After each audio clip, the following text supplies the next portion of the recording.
Monday, 18th of May 2026.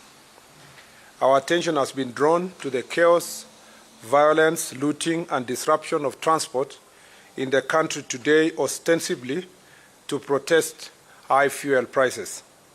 Even though our Constitution protects the right to demonstrate and picket, it is quite unfortunate that today's protests have once again been hijacked by political actors for political ends.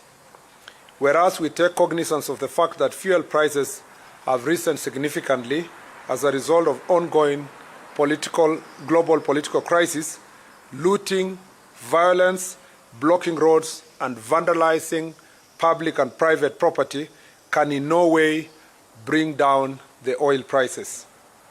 If anything, the disruption of transport and closure of business can only worsen the situation. The government, led by the National Treasury and the Ministries of Energy and Transport, are taking steps to engage with transport stakeholders to explore the ways of addressing price increases, and we are confident that the talks will bear fruit. We are, however, concerned that although most parts of Kenya were peaceful, criminal elements in some parts have been mobilized and deployed by rogue politicians to target government projects, property,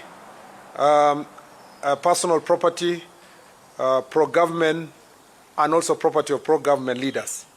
The looting of Getia supermarkets owned by a member of parliament who supports government, the burning down of UDA offices in Wote in Makueni County, and the torching of 2 trucks at the site of Rironi Mau Summit flagship project are not coincidence, but a calculated move to spread fear and intimidate government supporters and innocent public servants.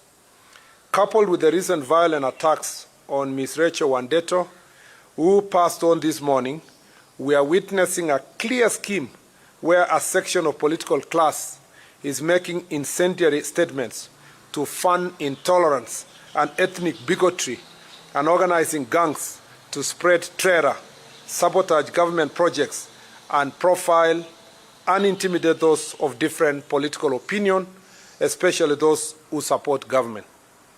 We wish to reassure the country that the government will do everything in its powers to protect lives and property, and at no time would lawlessness be allowed to take root in any part of our country. We will intensify our fight against organized crime and its sponsors who are hell-bent on propagating anarchy.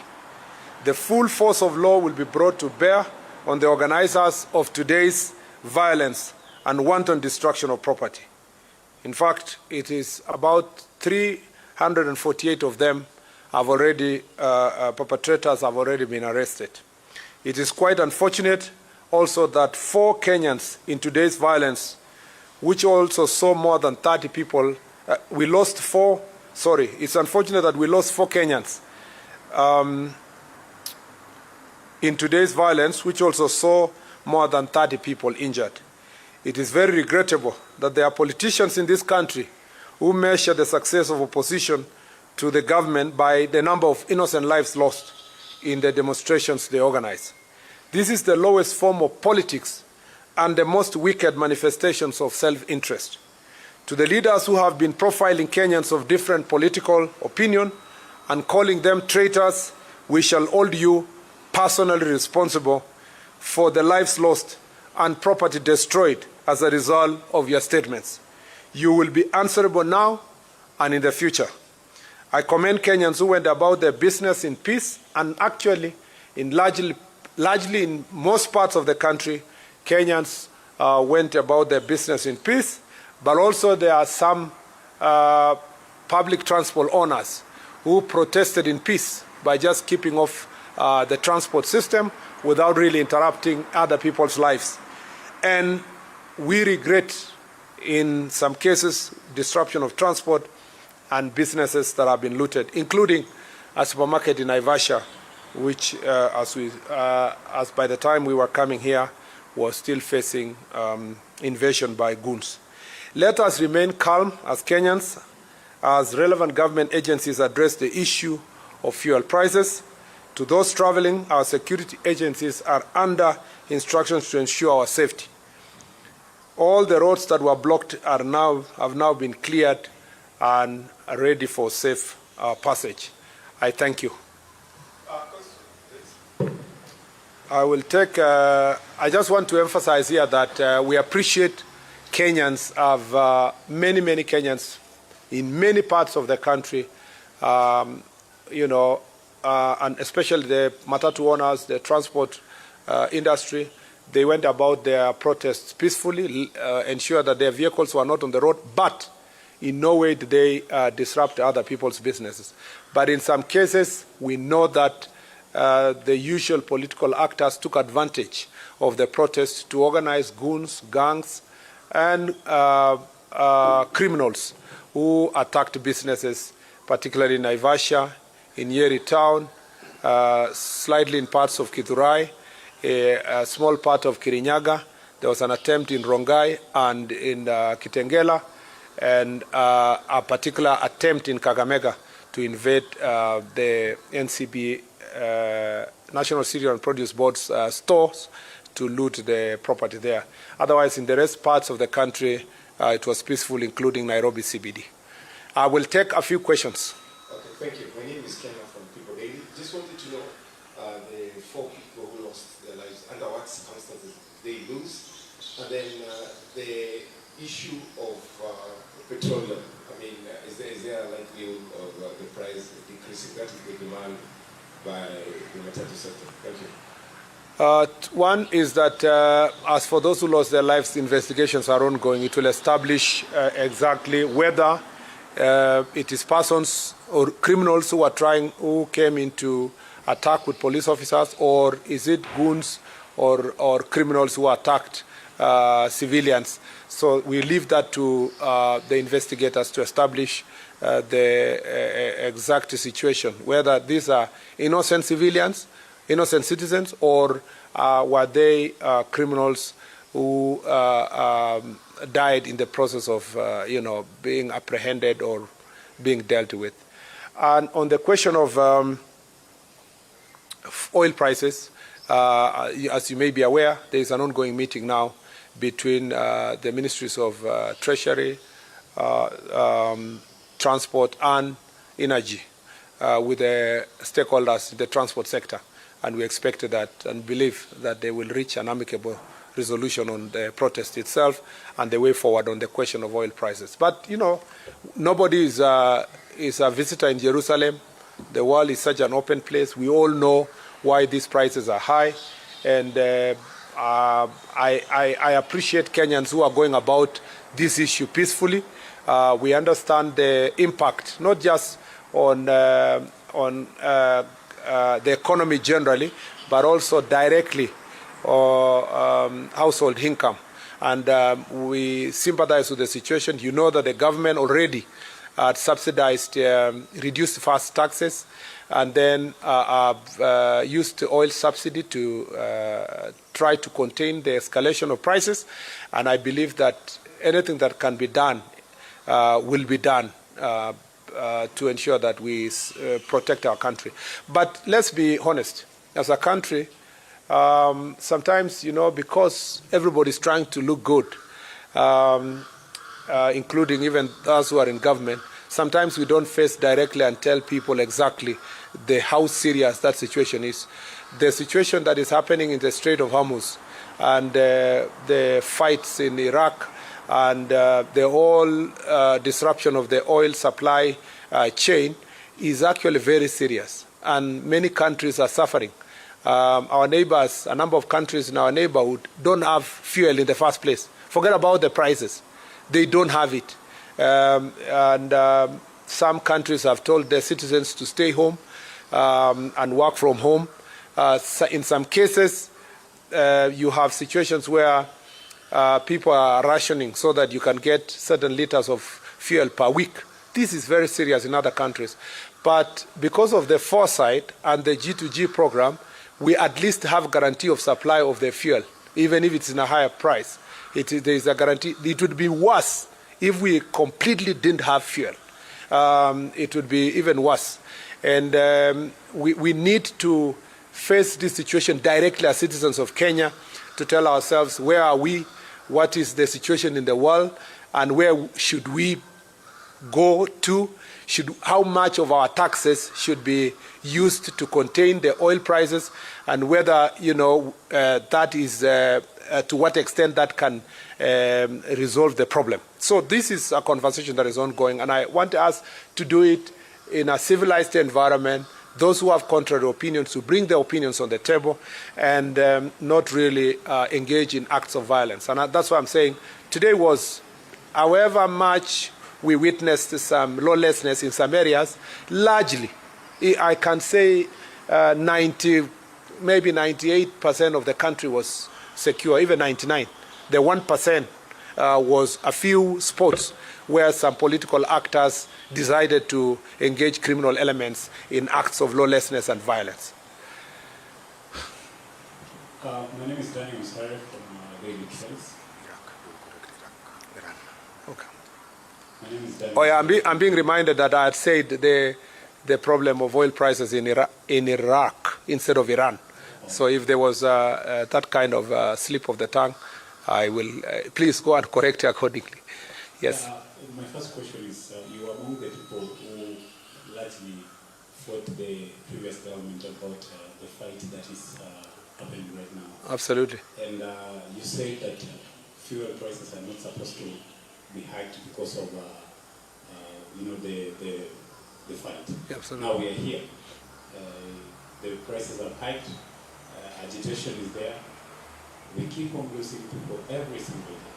I mean, number one, what are you going to do that, because every single time that we go for protest, we lose lives. What are we really supposed to do so that we can be able to avoid all these things? And number two, what is the government doing to be able to get rid of this agitation of people that, demonstrations of fuel that has risen up? And number three, you've linked this to the political class. I mean, that's too many. How will I remember all of them without a pen and paper? Yes, proceed. Who are these people that you say that have done all this? Who are these politicians? Go give us the names of the politicians that have done all this, and just straight to that point. Thank you so much.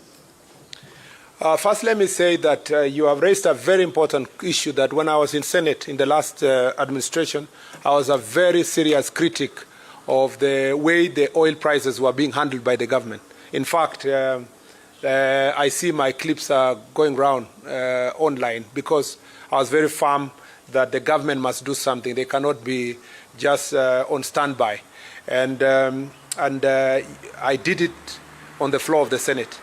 But you should give us credit that no life was lost during that time, during that agitation, that we never organized a protest. We never agitated for Matatu sector to stop transport. In fact, I dare say that the leaders of Matatu industry at that point in time never protested against the government. So the question you should be asking yourself, why did they feel that it was okay to understand President Uhuru Kenyatta, but when it is President William Ruto, they should go to the streets? You should ask yourself, why did they not stop their vehicles just less than 4 years ago? And why is it that in the administration of President William Ruto, they have stopped their vehicles from coming to the streets? There must be something. There must be a certain level of profiling that applies to William Ruto that does not apply to President Uhuru Kenyatta. And the guess is as good as your guess is as good as mine. If you will give us credit for those who were opposed to the administration that time, you must give us credit for using constitutional means and using the floor of the House and giving alternative suggestions to how to handle the fuel crisis. We never organized one protest, no life was lost, no supermarket was looted, no person was targeted to be killed as a result of the higher fuel prices less than 5 years ago. So I am very proud of my record and the statements I made in the Senate just about 5 years ago. And I'm very proud of how President William Ruto handled his opposition to how government was running its affairs in the last 5 years. I wish current opposition would emulate him instead of organizing violence and so forth. And I am just asking the most simple thing. Please, the transport sector, the way you understood President Uhuru Kenyatta and never went on strike just less than 5 years ago, that is the same way you should understand President William Ruto because he's in office. Number two is that how can we ensure that in future protests do not lead to loss of life? It's just by ensuring that protests are protests. They are not criminal activities, acts of crime, looting, robbing people of their property, burning of property. As long as we stop, and I see you in the media, reporting that protesters, I saw one today, protesters in Naivasha burned 2 vehicles. Those are not protesters. Protests is constitutional. Protest is presupposed to be peaceful. Burning of 2 vehicles, the media should be able to profile the way it should be, to say criminals burn 2 vehicles in the name of protest. I wonder why media in our country does not really always give a proviso to to such situations by saying there were protests, but today it was not protests, it was criminal activities that burned vehicles. Why are facts distorted? Why are facts distorted? And sometimes protesters were killed. Probably criminals who were looting were killed. They were not protesters. So let us characterize any peaceful protest will be protected in this country. And I don't think any one life will be lost in a situation where the protest is peaceful. So let it be protests, not criminal activities, and life will not be lost. The last thing I'll say is that who are these politicians we are talking about? The investigations are not going, but the incitements, the people who have been inciting, particularly that the former deputy president is on record inciting people who have a different opinion and telling people in his backyard that anybody who is having an alternative political opinion supporting President Ruto is a traitor, and the traitors must be punished. So the understanding of his supporters perhaps is that you must attack physically traitors, and he will be held personally responsible. And all other politicians who are engaging in these acts of violence will personally be held responsible. I see sometimes some of these politicians speaking about ICC, take this one, ICC, and so forth. I don't know if they know that they are making their bed now and they will lie in it.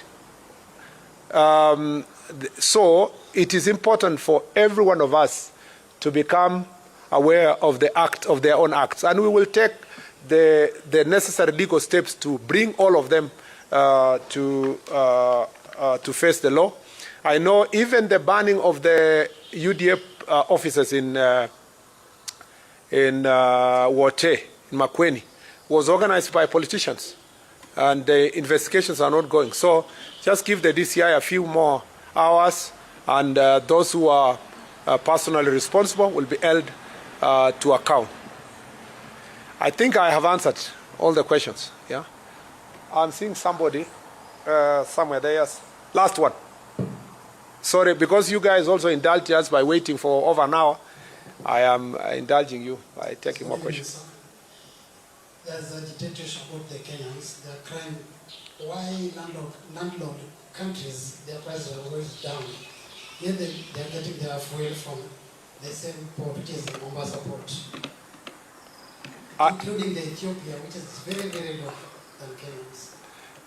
I don't want to mention countries, but the last example you gave, just go and Google now if they have any fuel. Okay? Even some of our neighboring countries already, they are rationing their fuel by telling the motorists they will take only a certain amount per week.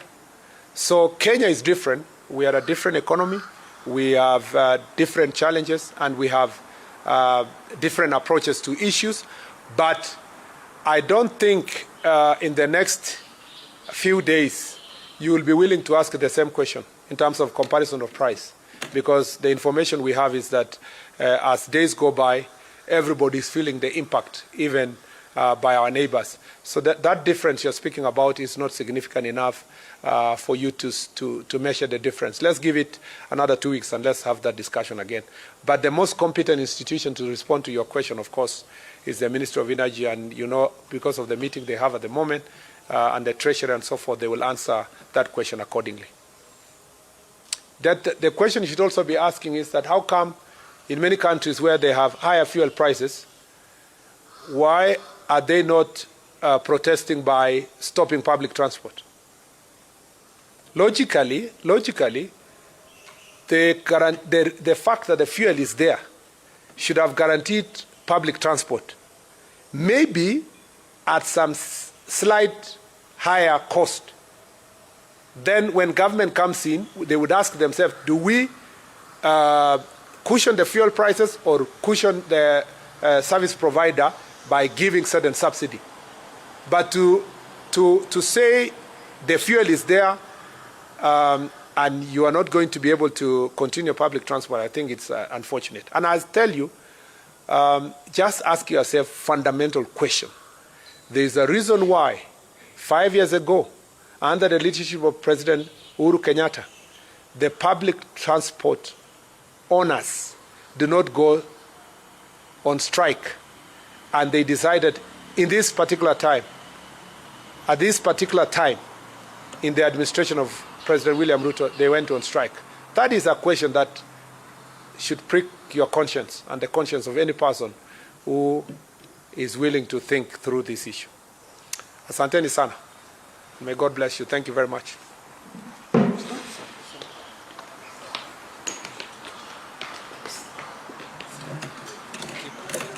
Yeah. You keep the tablet. Phone na nini yenu.